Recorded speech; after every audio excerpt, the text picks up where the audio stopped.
Vous me chercherez et vous me trouverez si vous me cherchez de tout votre cœur, nous dit le Seigneur à travers le prophète Jérémie en son chapitre 29, verset 13. C'est avec ces paroles, nous invitant à chercher Dieu avec sincérité, que je vous retrouve cette semaine pour ce temps d'information sur Espérance TV. À la une de cette édition. L'actualité de l'Église méthodiste de Côte d'Ivoire, c'est la conférence extraordinaire budgétaire qui a démarré ce mardi 17 décembre 2024 au temple Jubilé de Cocody sous la présidence du bishop Benjamin Boni, président de la conférence annuelle de l'Église méthodiste de Côte d'Ivoire. Au plan national, après l'Afrique du Sud et le Kenya, la Côte d'Ivoire accueille la 3e édition du Forum public-privé Japon-Afrique. Au centre des échanges sont évoqués le potentiel économique du continent africain et la qualité des relations commerciales.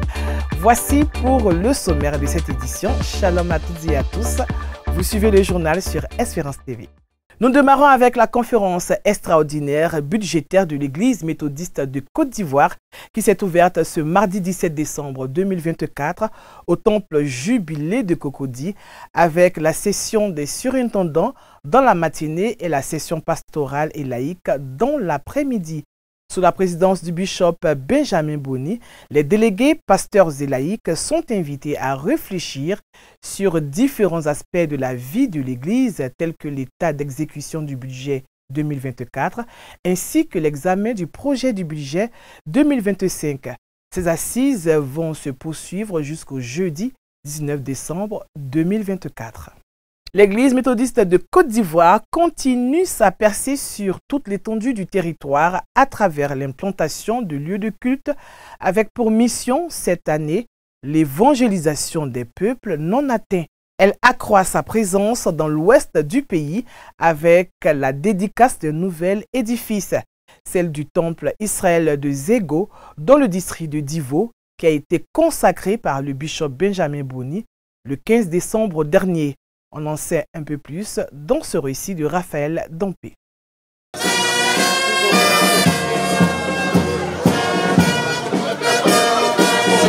La foi méthodiste s'exprime dans le sud-ouest du pays par les œuvres. C'est ce qui a été donné de constater à Zego dans le circuit de Iré par l'édifice religieux du nom d'Israël, bâti pour servir à l'adoration du Dieu Tout-Puissant. La dédicace a été faite par les soins du bishop Dr Benjamin Boni, président de la conférence annuelle de l'Église méthodiste de Côte d'Ivoire, avec la présence des autorités et cadres de la région du Lot-d'Ivoire. L'histoire du méthodisme à Zego s'apparente à celle de l'église méthodiste de Côte d'Ivoire. L'église méthodiste fit son entrée dans ce village d'Ida et connut son accroissement par le biais de plusieurs familles, dont les familles Dago Akribi, Ayuro Ndri, Kolia, Nguessan, Gebo, pour ne citer que celle-là. L'église Israël de Zego, ce joyau architectural de plus de 500 places assises, devient un modèle pour les peuples chrétiens de la région. Je tiens à féliciter Zego pour ce grand travail, cette œuvre architecturale qu'il vient de mettre en place. Nous, à Iré aussi, nous nous appelons Église Israël de Iré. Donc nous sommes des homonymes. Donc nous comptons faire comme eux. Nous espérons qu'avec cette dédicace, toute l'église de Zego va être réveillée, va être réconciliée. Votre présence va booster l'église méthodiste de Zego, qui est l'antenne de l'église méthodiste de Côte d'Ivoire. On est heureux de ce que la foi puisse grandir et que ça puisse reculer les forces du mal dans ces villages et permettre à tout le village de connaître un essor meilleur. Maison des dieux, point de ralliement entre le ciel et la terre. C'est le thème de ce jour d'action de grâce inspiré de Genèse chapitre 28, versets 10 à 22. Il faut que le temple est dédicacé. Le temple devient alors une propriété exclusive de Dieu. Les cieux des cieux sur Zego sont dessinés et ouverts ce matin. Désormais, ici, c'est la présence de Dieu. Tous ceux à qui les avenirs ont été bloqués, ici dans ce temple, verront leur avenir rétabli au nom de Jésus.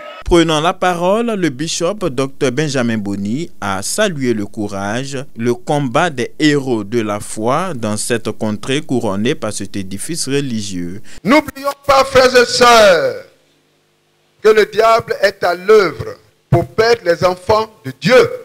Le diable usera toutes sortes d'artifices pour que nous soyons apathés, pour que nous oublions qui nous sommes. Pourquoi devons-nous nous perdre et perdre par là le monde à évangéliser? Il faut donc faire très attention, frères et sœurs. Au cours de ce culte bien rythmé, le peuple d'Ida du Lot-du-Bois, soutenu par les responsables du district de Divo, les autorités de la conférence de l'église et les communautés sœurs se sont réjouis en apportant leur contribution à titre de reconnaissance au Dieu Tout-Puissant pour cette maison de prière. Je vous amène dans le district d'Alépé où le premier responsable de ce district, le très révérend Philippe Diplo, a été installé dans ses charges de surintendant. La cérémonie s'est déroulée le dimanche 15 décembre 2024 en présence de plusieurs autorités politiques, administratives et religieuses. Le compte rendu d'Emmanuel Abalé. Une fois, deux fois, trois fois. Très révérend pasteur Diplo Philippe est officiellement installé dans sa charge de surintendant plein du district d'Alépé. Une cérémonie qui a suscité l'intérêt des populations d'Alépé, des autorités politiques, ecclésiastiques et des cadres du village de Monga, lieu où s'est déroulée la cérémonie le dimanche 15 décembre 2024. Orateur du jour, il a exhorté le peuple de Dieu à la réconciliation afin de recevoir le rafraîchissement divin pour ce district. Le temps est opportun. Dieu a sa caméra sur nous. Il faut que nous ayons nos genoux fléchis. Il faut que nous entretenions l'amour entre nous. À pas cadencé et rythmé, les convives, la famille et le clergé ont apporté des dons aux serviteurs de Dieu. Ce qui nous a marqué, c'est son exhortation. Nous remercions le peuple de Dieu et que cette cérémonie marque les débuts de nos travaux. Pour l'installation du pasteur Diplo, la fête a été bien et belle. Marié il y a de cela 30 ans et père de 3 enfants, le très révérend pasteur Diplo Philippe comptabilise 26 ans de sacerdoce. Le district est né.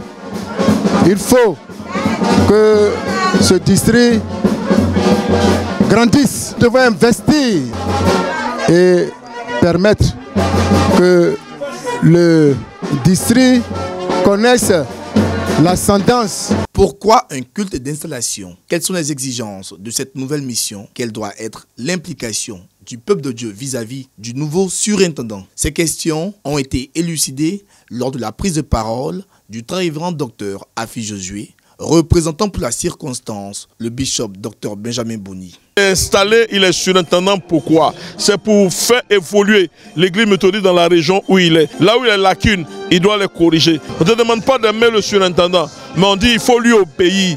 Parce que c'est lui qui a le bâton de commandement pour faire avancer l'œuvre de Dieu. Il ne faut pas être une entrave, il ne faut pas être un obstacle. C'est à la conférence de juillet 2022 au temple du jubilé de Cocody que le très révérend pasteur Diplo Philippe reçoit le mandat de surintendant délégué du district d'Alépé. Aujourd'hui, 2 ans après, en tant que surintendant plénipotentiel, il aura à sa charge les circuits de Kosanvi, Oglapo, Alossou et Alépé. Toujours le dimanche 15 décembre dernier était jour de fête dans le village de Nyongan Adjamé, dans le district de Yopougon. Là-bas s'est tenu le culte d'action de grâce du révérend pasteur Aristide Cyril Mobio, 3e pasteur méthodiste de ce village. En présence de ses familles et connaissances, même les collègues, ce serviteur de Dieu a témoigné sa reconnaissance au Seigneur autour du thème « Je n'ai qu'un flacon d'huile ». Esther Palais.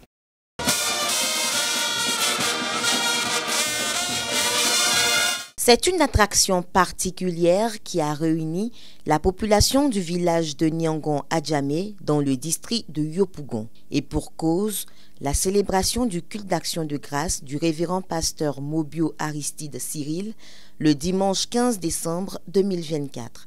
Culte présidé par le très révérend pasteur Anthony Earl Begré, surintendant du district d'Alboville, représentant le bishop Benjamin Boni, et qui a enregistré la participation de plusieurs autorités politiques, administratives, religieuses et coutumières, notamment M. Janus Yapo, directeur de cabinet du Premier ministre Robert Begré-Mambé, chef du gouvernement, et le cardinal Monseigneur Ignace Bessi Dobo. « Je n'ai qu'un flacon d'huile », extrait de 2 Rois chapitre 4, le verset 2b. C'est autour de ce thème que le révérend pasteur a axé son message, invitant l'assistance à laisser Dieu composer avec ce que l'on est et ce que l'on a. À chaque fois que nous voulons sortir seuls de nos difficultés, le risque d'échec est plus fort que nos réussites.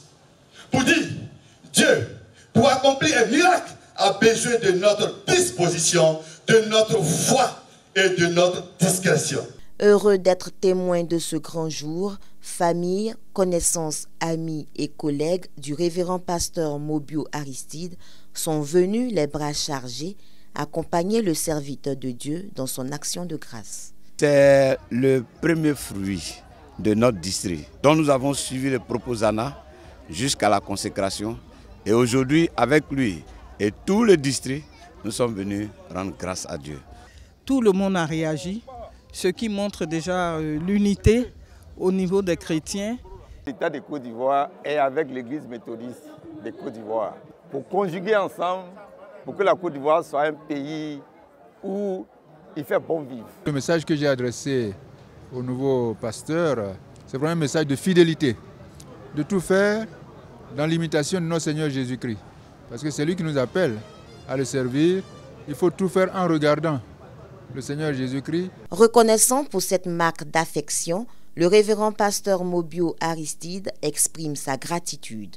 Au nom du bishop Benjamin Boni, président de l'Église méthodiste de Côte d'Ivoire, le très révérend pasteur Anthony Earl Begré a traduit les remerciements de l'Église au peuple de Dieu qui s'est déplacé massivement. Consacré le 17 mars 2024 à l'issue de la 19e conférence de l'Église méthodiste de Côte d'Ivoire à Bonois, le révérend pasteur Mobio Aristide est membre de la 12e promotion de l'ISTA. Il est actuellement en charge du circuit de fresco dans le district ordinaire de Guitry. D'un district à un autre, nous mettons le cap sur celui d'Abidjan Sud où les fidèles méthodistes ont assisté à l'installation du circuit de Vridi. Cette cérémonie, présidée par le premier responsable de ce district, le très révérend Philippe Adjobi, a été précédée de la dédicace du presbytère de ce circuit. On en parle dans ce reportage de Guy Aloka, commenté par Raphaël Dompé. Nous vous installons, vous, en tant que communauté, ici rassemblée, ici et maintenant, dans la charge de circuit affilié au district d'Abidjan Sud. C'est effectif, le secteur de Vridi, autrefois rattaché au circuit de Port-Boué, est désormais le 5e circuit du district Abidjan Sud. La cérémonie d'installation officielle s'est faite le dimanche 15 décembre 2024 au temple Shekinah de Vridi Cité, église siège du circuit. Le culte d'installation s'est déroulé en présence des responsables des institutions, structures de la conférence et du district, mais également en présence de l'autorité villageoise d'Abianyambo. L'honorable Zach Roche Delazer Kodja a été témoin de cet événement. À la faveur de cette cérémonie, les nouveaux responsables de ce circuit ont été présentés au peuple de Dieu. Ceux-ci se sont engagés à mener à bien leur mission. Notre défi, c'est de rassembler tous les frères et sœurs du circuit et même de la diaspora. Pensez maintenant au bureau du circuit. Et notre défi donc sera de faire main et pieds pour que nous puissions dans les jours qui viennent reprendre les travaux du nouveau temple de l'église Shekinah de Vridi Cité pour que les années qui viennent, nous puissions à nouveau nous retrouver ici pour rendre grâce au Seigneur, pour bénir le nom du Seigneur pour ce qu'il aura accompli. Créé en 2014 à la faveur de la 9e conférence annuelle ordinaire de l'église méthodiste de Côte d'Ivoire, le circuit de Vridi attendait depuis lors son officialisation conditionnée par la construction d'un presbytère destiné à accueillir le pasteur principal du circuit. Cette étape est désormais franchie. À cette occasion, le presbytère qui comprend 5 pièces, bâti sur une superficie de 300 mètres carrés, a été dédicacé par le premier responsable du dit district. Nous sommes heureux de ce que Abidjan Sud enrichit le patrimoine de l'église méthodiste de Côte d'Ivoire avec ce nouveau presbytère. Voici un presbytère donc qui va accueillir le pasteur principal du circuit de Vridi, et ça, c'est une joie que nous partageons avec toute l'église. Cet événement empreint de solennité et d'animation a rassemblé des fidèles témoins de cette double célébration. Ces accomplissements reflètent à la fois la maturité spirituelle et les progrès structurels de l'église méthodiste dans le district Abidjan Sud. Les femmes méthodistes du district Abidjan Sud ont vu leurs efforts récompensés. Elles ont été honorées au temple Emmanuel de Port-Bouin 1. C'est une distinction qui vient reconnaître l'œuvre de ces femmes abattues dans les églises locales. Guy Aloka et Raymond Kwame nous décrivent l'ambiance qui a prévalu dans un commentaire de Raphaël Dampé. Près de 700 femmes, membres de l'Union des femmes de l'église méthodiste de Côte d'Ivoire, district Abidjan Sud, ont été distinguées pour leur engagement à l'œuvre du Seigneur dans leurs églises locales, le district et la conférence. Ces mères ont reçu des médailles et des diplômes de reconnaissance pour les sacrifices consentis, gestes qu'elles ont salués à cœur joie. C'est une grande joie pour nous. Cela veut dire que Dieu reconnaît le travail fait. Le thème même est évocateur. Tous ceux qui ont travaillé, Dieu ne les a pas oubliés. Aujourd'hui, je viens d'honorer. Je suis content. Je suis content. Dieu m'a béni. Ce que je veux, Dieu n'a qu'à me donner. Mes camarades, mes soeurs, mes enfants, s'ils attendent, ils n'ont qu'à faire comme moi, ce que j'ai fait. Depuis ma jeunesse, je suis dans l'union féminine. J'ai été honorée par le travail. Donc vraiment, je suis dans la joie. Et je dis merci au Seigneur de m'avoir distinguée en ce jour. Je voudrais exhorter les femmes qui traînent encore. Venez, l'union féminine, c'est pour nous. La cérémonie de distinction organisée par l'Union des femmes méthodistes du district Abidjan Sud s'inscrit dans une démarche de reconnaissance des œuvres et des actions posées dans l'église. Une église sans femmes est une église morte. Je lance l'appel à toutes mes sœurs de s'élever comme un seul homme pour soutenir leur église.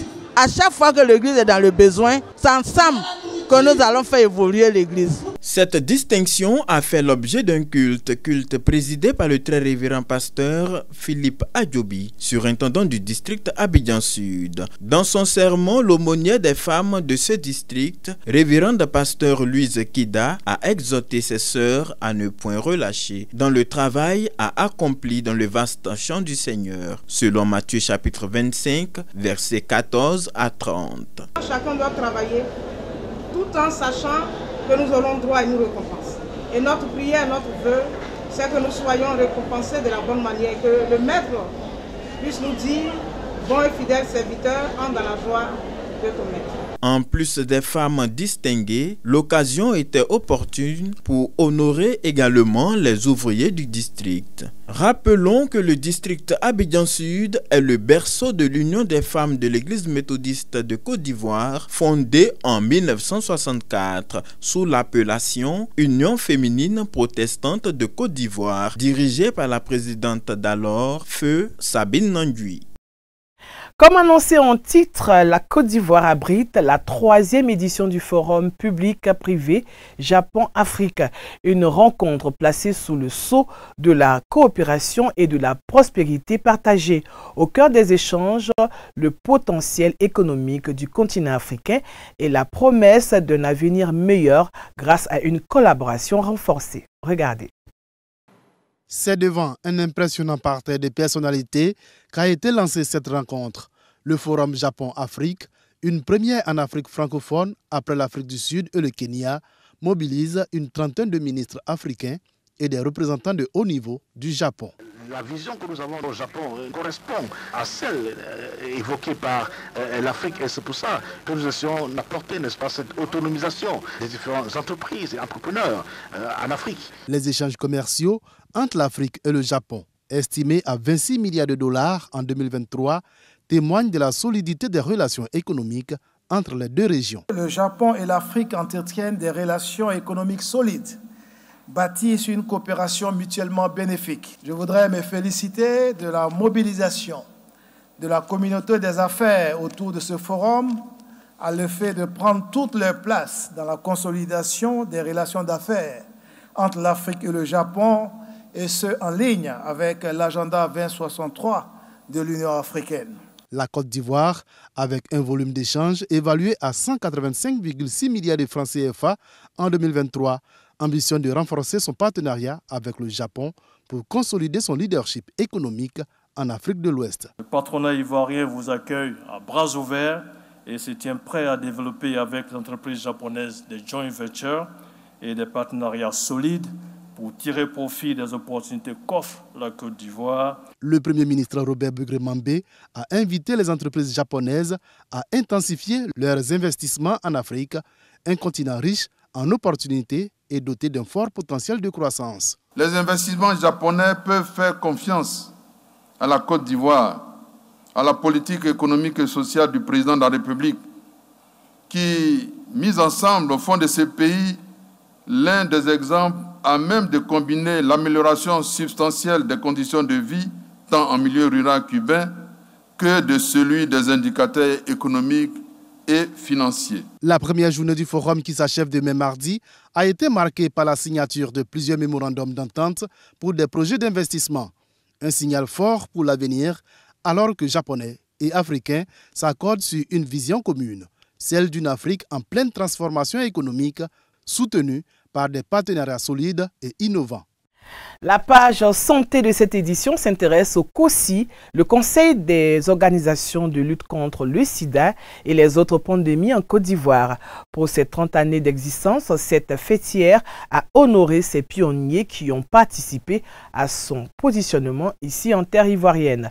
Suivons ce reportage signé Emmanuel Abalé. Impliqué dans les actions sociales et humanitaires pour la riposte nationale contre le VIH-Sida est tout le combat du Conseil des organisations de lutte contre le VIH-Sida et les autres pandémies en Côte d'Ivoire, en abrégé COSI. Cette fêtière a marqué un arrêt le vendredi 13 décembre 2024 au CRRAE UMOA à Abidjan Plateau pour célébrer 30 ans d'existence en présence des autorités communales, des présidents d'institutions, des représentants du ministère de la Santé et de la Couverture Maladie Universelle et des associations membres. Le ministre, par ma voix, félicite le COSI, son président, qui est un pionnier de la lutte à l'image de l'organisation, et tous les membres qu'il fédère.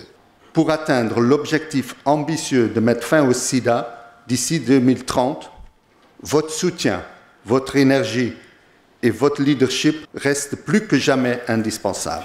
Ensemble, nous devons préserver les acquis, protéger la santé publique, renforcer la cohésion sociale. Des distinctions ont été accordées aux pionniers et partenaires du COSI, mais surtout aux ONG membres qui se sont distingués tout au long de l'année 2024. Les premiers prix sont revenus à Alliance Côte d'Ivoire et à Prosam. Au nom des récipiendaires, le professeur André Yoman-Thérèse a remercié le COSI, non sans exposer quelques exploits obtenus après plusieurs années de plaidoyer. Je voudrais dire merci au nom de tous les récipiendaires pour avoir reconnu toutes ces actions.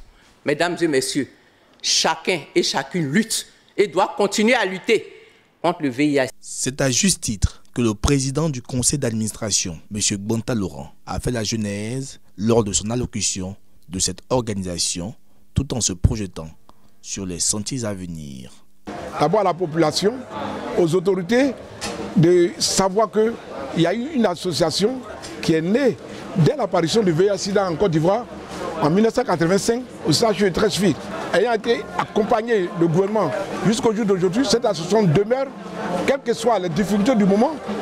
Saluer cette association, faire le bilan des 30 années d'existence et jeter les bases au niveau des perspectives. Présent à ce trentenaire, le département méthodiste de la santé intégrale et de la promotion de la personne humaine a salué les efforts du COSI. Un travail a été fait, il faut le reconnaître. Félicitations au gouvernement à travers ses différents ministères de la santé et félicitations au COSI. Doyenne des fêtières en Côte d'Ivoire, le Conseil des organisations pour la lutte contre le VIH/SIDA et les autres pandémies en Côte d'Ivoire revendique à ce jour près de 140 ONG membres. Et puis dans l'actualité sportive, l'attaquant nigérien Lokoman Ademola a été sacré le lundi 16 décembre 2024 à Marrakech au Maroc, meilleur joueur africain 2024 de la Confédération africaine de football. Il succède ainsi à son compatriote Victor Osimhen, lauréat en 2023. La Côte d'Ivoire a également brillé à cette édition des CAF Awards avec Faye qui a été désigné meilleur entraîneur africain après son sacre avec les éléphants lors de la Coupe d'Afrique des Nations Cannes 2023. Et justement pour le trophée de l'équipe nationale de l'année, devant l'Afrique du Sud et le Nigeria, c'est la Côte d'Ivoire qui remporte le sésame. Et c'est sur cette belle note que se referment les pages de ce journal. Merci pour votre aimable attention. Les programmes continuent sur Espérance TV. Demeurons bénis et rendez-vous vendredi.